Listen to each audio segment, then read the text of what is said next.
Welcome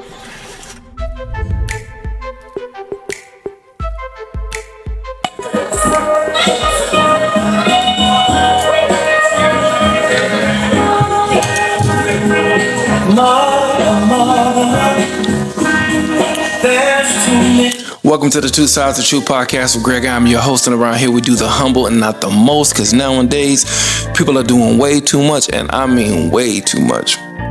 Thank you, Truth Seekers, for joining me on another episode. As you can tell by the title, today we're going to be discussing mental illness. Now, this is going to be a little sticky, right? And forgive me if I show a little emotion on this one, because anytime we are dealing with hurt or bodily harm to defenseless people, that always is a gut punch for me, especially when you're talking about elderly, children, or prego. I don't even know if prego is still a thing, but pregnant women, people who can't defend themselves. Anytime I read or see something remotely related to something like that, it really messed me up. So I want to make sure that I present this in a respectful manner. I want to make sure that the topic of mental health, especially when there's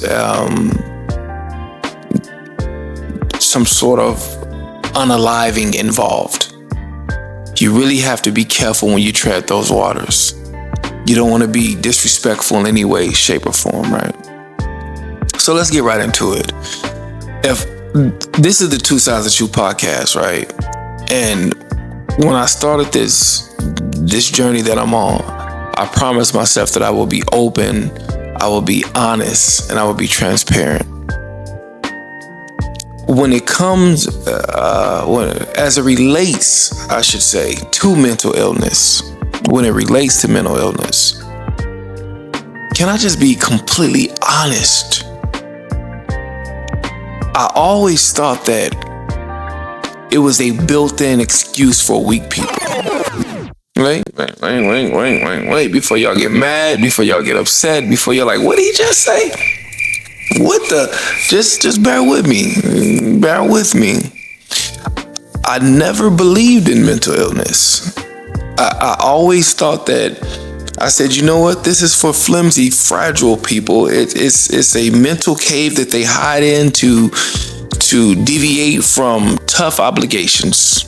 That's how I felt. But in my defense, I have seen people abuse this mental illness crisis. I've seen athletes that didn't want to participate, so they say, you know what, I'm dealing with mental health. I've seen boxers that didn't want to face a certain opponent, so they said, you know what, I'm dealing with a mental crisis, get off my back, because they know that when you use mental illness, it's hard to debate it, because no one really knows what's going on in your mind. And so I feel like people have taken it, and this is the two sides of truth, so I'm just giving you one side of it. I feel like people have taken advantage, and they're doing an injustice to those who are really going through some sort of mental illness, if that makes sense, right? And at the sake of being crucified online, I'm just being honest with y'all. I was like, you know what the heck is that? And furthermore, allow me to go a little bit further. I am an elder millennial, which means it's a fancy way of saying I'm in my 40s, right? Oh my Lord, I'm in my 40s. I'm in my 40s.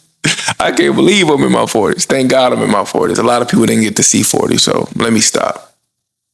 But I'm from an era where the 90s didn't deal with mental illness. Not the way they deal with it today, at least. It was an era of bravado and macho, and those two merged to create this landscape of toughness that I haven't seen since. If you're into wrestling like I was, I was a huge wrestling fan. Wrestling dominated the airwaves back then. And guess what that era of wrestling was called? The Attitude Era. Everything was attitude then. There was no weakness. It was toughness. It was puff your chest out, and that's what it was. Look at the movies that was out then. Look at the action stars that was out then. It was Stallone. It was Snipes. Schwarzenegger. Van Damme. It was the era of the action star. I'm telling you guys, you had to be macho back then. It was the era of gangster rap music. Tupac, Bone, DMX, Biggie, Cube, Snoop. This is what dominated an era and ushered in this level of toughness that it just didn't leave much room for people to deal with their and I don't want to say weak, but back then, like I said, I thought it back then, that's what it was. But the more I have grown and matured, the longer I've been on this earth, I think it is a dangerously foolish assessment to ignore mental illness.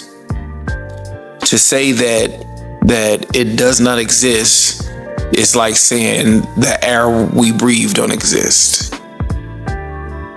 All you have to do is turn on the news. Look at the mass shootings.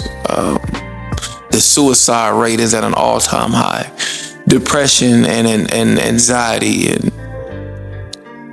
the homeless epidemic. A lot of those people are dealing with mental illness. And where I'm from, if you go down certain streets and you see these people walking along the streets and they have blankets on and they're talking to themselves. And the first thing, people say is, oh, you're a junkie or you just want to be there. And, well, it could be just a form of mental illness. And I'm adult enough and I'm a man enough to say that I was wrong. I concede that my initial assessment was flawed. I was absolutely grotesquely inaccurate. Mental illness is definitely real and it's definitely affecting America and the world abroad. And to anyone that's battling or dealing with some form of a mental crisis, I apologize. I'm praying for you. I love you. And I'm hoping that as a community we can do something to help these people. All right. Now let's dive into this is like I said, this is a little tough for me. I'm just being honest with y'all. But we're gonna dive into today's topic, which is Rhonda Pollynise, which is Ramel Pierre. And they're from a place called Fort Pierce, Florida. Fort Pierce, Florida is a gorgeous city. It's known for its breathtaking views, its vibrant nightlife, its robust fishing community. They have fine dining and beautiful malls. It's one of those travel places that whatever you are into, they have something for you to do. But on May 2025, Fort Pierce will be known for something else.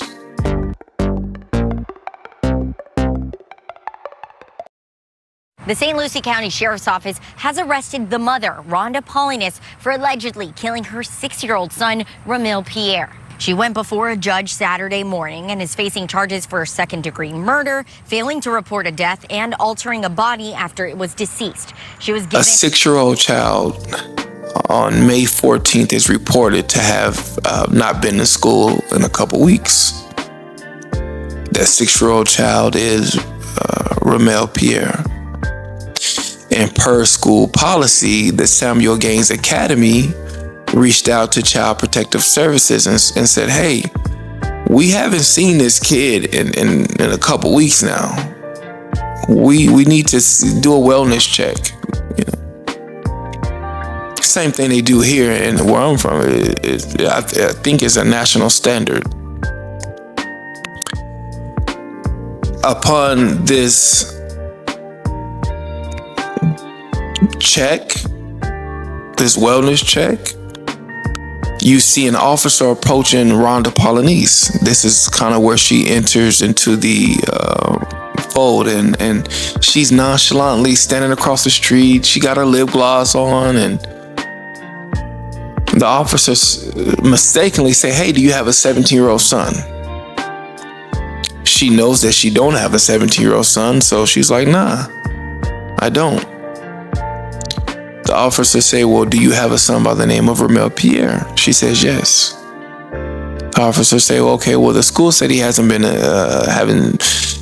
been attending classes in a couple weeks. She said, oh, he'll be fine. He'll be back. Do you get that? Did you guys catch what I just said? She said, he's fine. He'll be back. The officers said, okay, well, take us to see him, because that's what I'm here to do, and I'm going to do my job. Take us to see him. Thank God for this officer. Thank God he just didn't take our word for it. And as they approach this, and you know, not to be condescending, this boarded up home that no child should be living in. I mean, that's not a home. That was like a shack. And the officers opened the door, and laying on the bed is the decomposing body of this 6-year-old innocent baby. I know that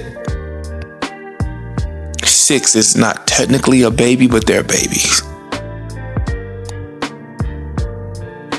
He didn't get a chance to live, to become who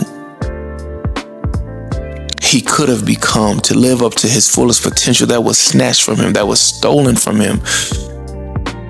And upon the initial interrogation, Ms. Pollynise excuse would be, God told me that my son had demons, and so she took it upon herself, as she heard the voice of God, to perform an exorcism, to exorcise demons from this child. Now, if someone had a demon, it wouldn't have been the child. Ms. Rhonda Pollynise, I don't know if you ever see this, but to you or anyone with that same train of thought,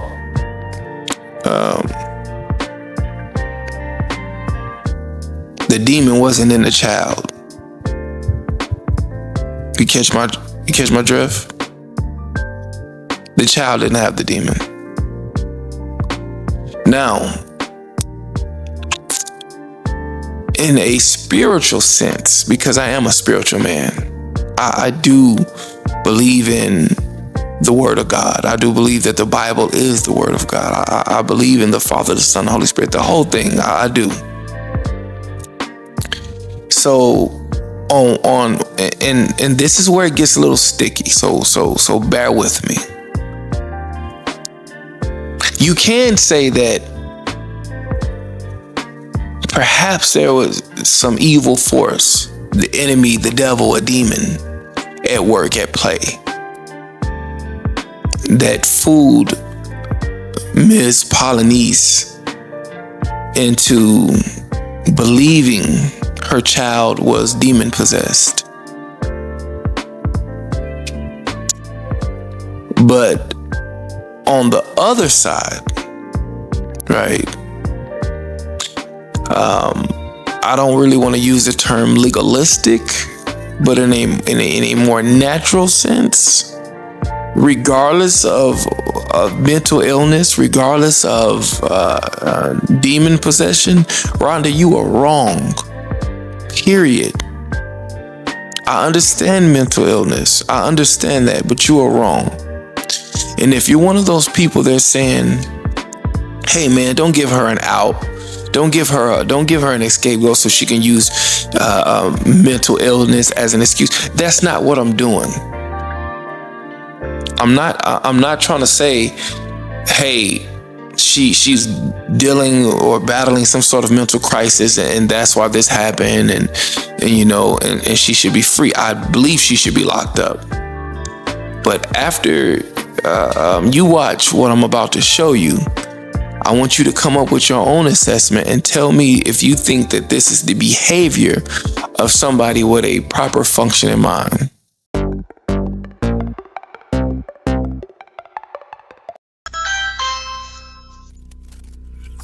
How may I help you?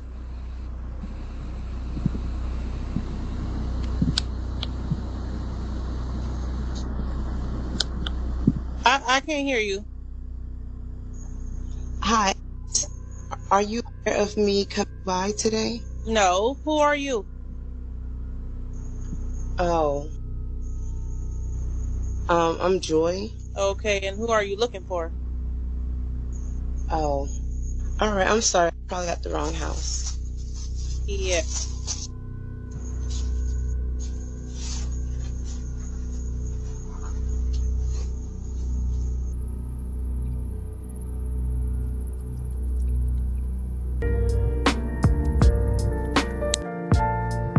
Is that someone that is acting normal to you? Is that the norm?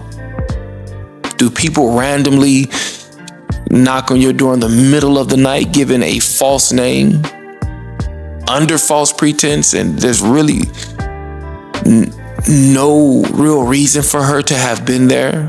Rhonda herself having a dress while she was knocking on this woman's door in the middle of the night, giving a false name, saying her name was Joy. I was reading some of the comments. I believe that initial video was dropped by a channel, Dr. Scary. Shout out to Dr. Scary.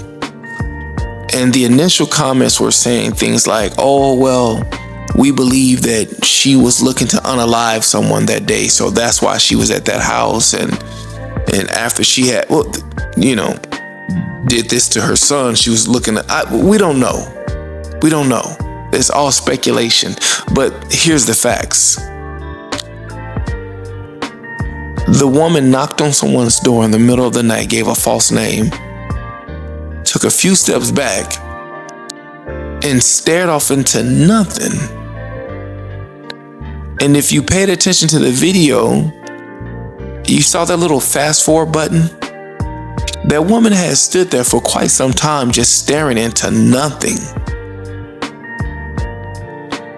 If we're talking about mental health crisis, that's the definition. That's it right there. Who does that?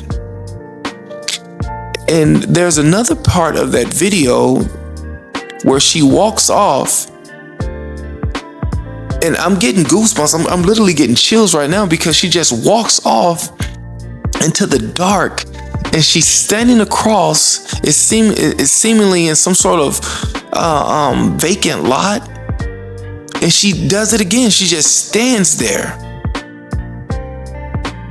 staring into nothing, knowing full well that she had unalived her child.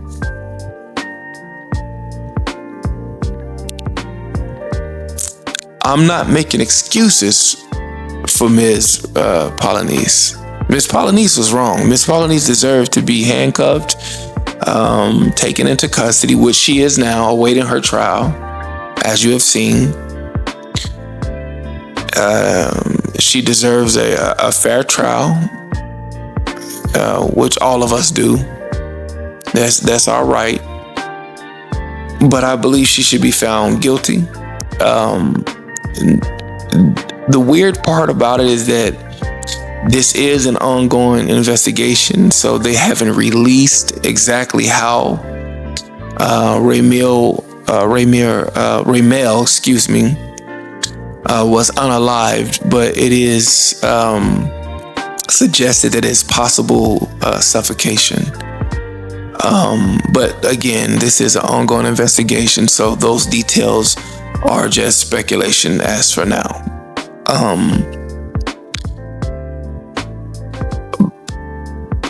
America, and once again, when I say this, I don't want people to think that I'm making her an excuse.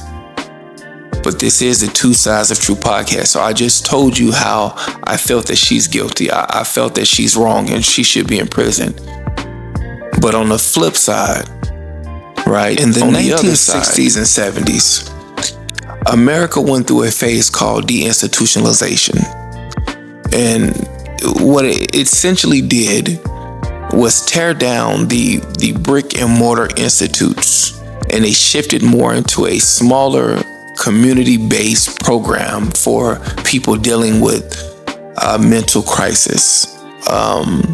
Unfortunately, as we see today, that was a very controversial move. A lot of these small community-based mental health behavioral places can't handle the overflow of all these people that are dealing with these type of illnesses. They just can't handle it. And not to mention, a lot of them are being defunded.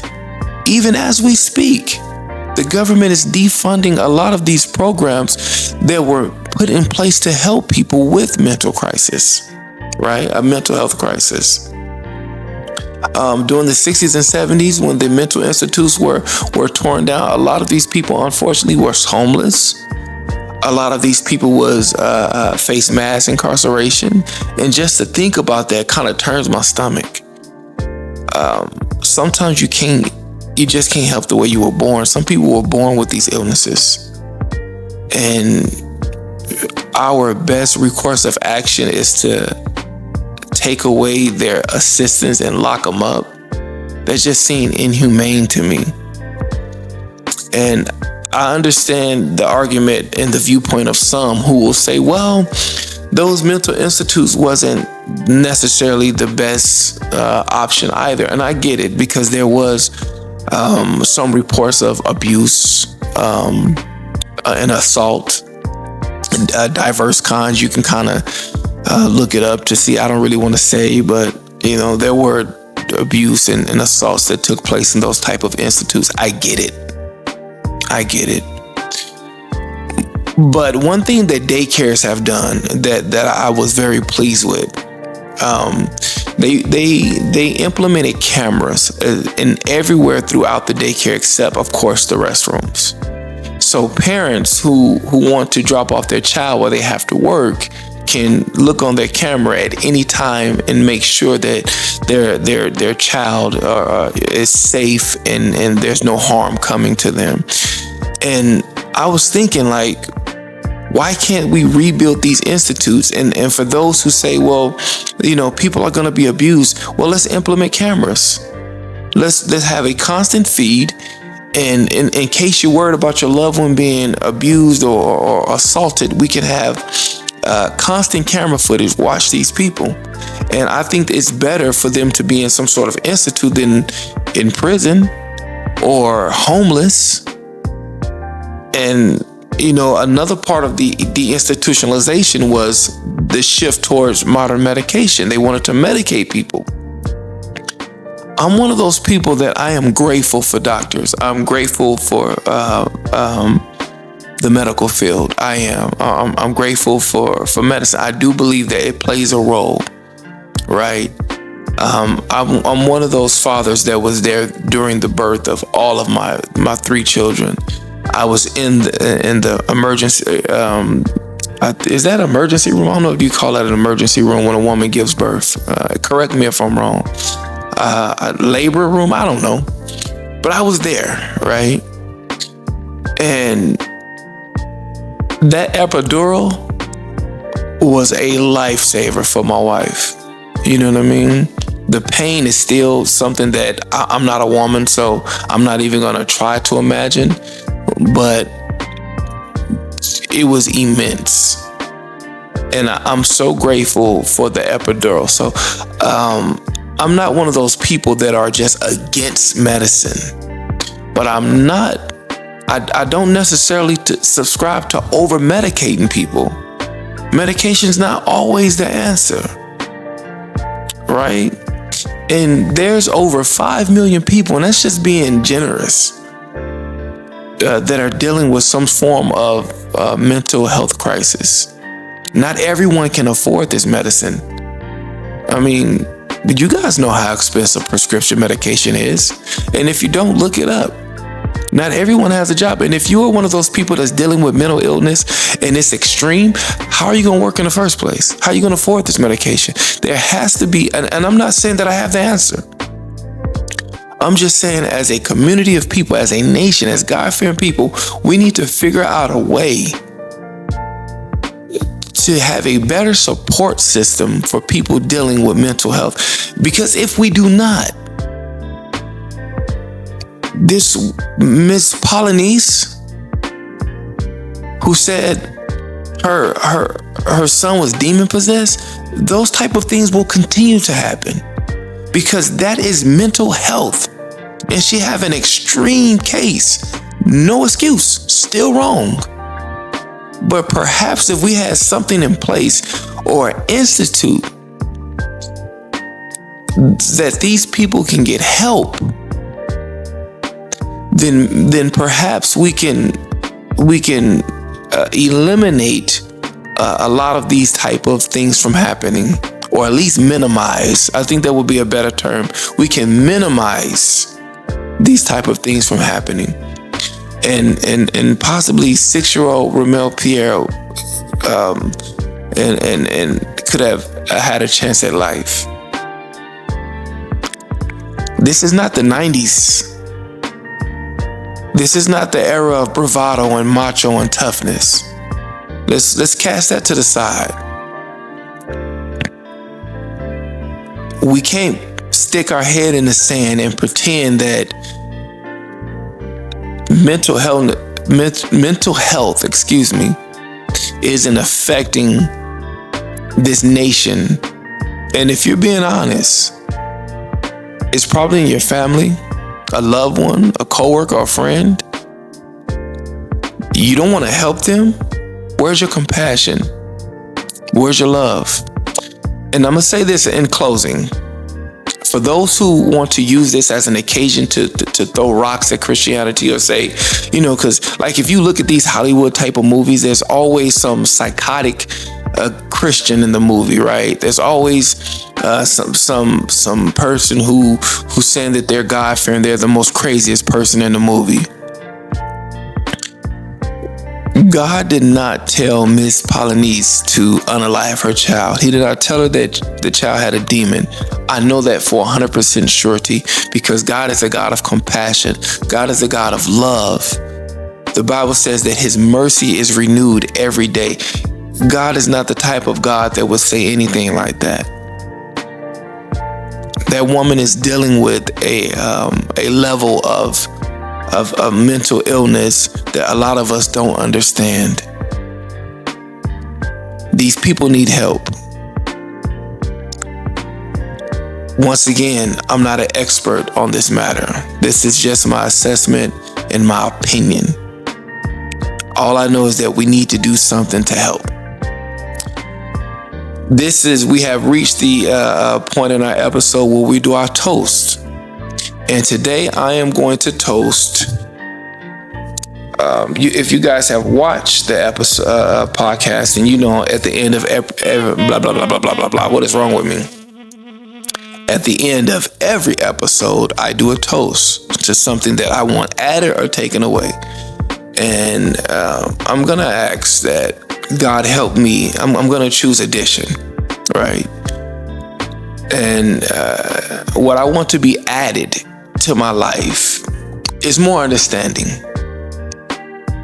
Because As I before stated, I didn't understand mental illness. I didn't understand when people was going through this mental health crisis. And a lot of times we either fear what we don't know or we're judgmental, and because of a lack of understanding. And I want to be more understanding to things that I just don't know. I don't want to be judgmental. I don't want to be condescending and look down on someone just because I don't understand what they're going through. So I humbly ask God for more understanding, and I am going to give a toast to understanding. And also I'm going to do this as I take my toast. If you are watching this episode, if you're watching the Two Sides of Truth podcast with Greg, first of all, let me thank you. Thank you for joining me. And I just did a toast just now. Remember what the toast was? It was to understanding, right? And the subject matter today was mental illness. If you email me at the Two Sides of Truth at Gmail, I'm going to put it up here somewhere. I don't know exactly where it's going to be, but it's going to be somewhere because I know I'm probably saying my email wrong. If you email me and you give me the subject matter of today's episode, and if you give me what I toasted to today, I'm going to send you a gift card. I believe it's going to be Amazon, right? Or anywhere to your choosing. But you have to email and tell me what the subject matter was and what I did a toast to. And I will send that gift card to you, right? As always, God bless you. Don't let the devil stress you. I love you guys. Thank you. And until next time, Godspeed. Peace. Let's get it.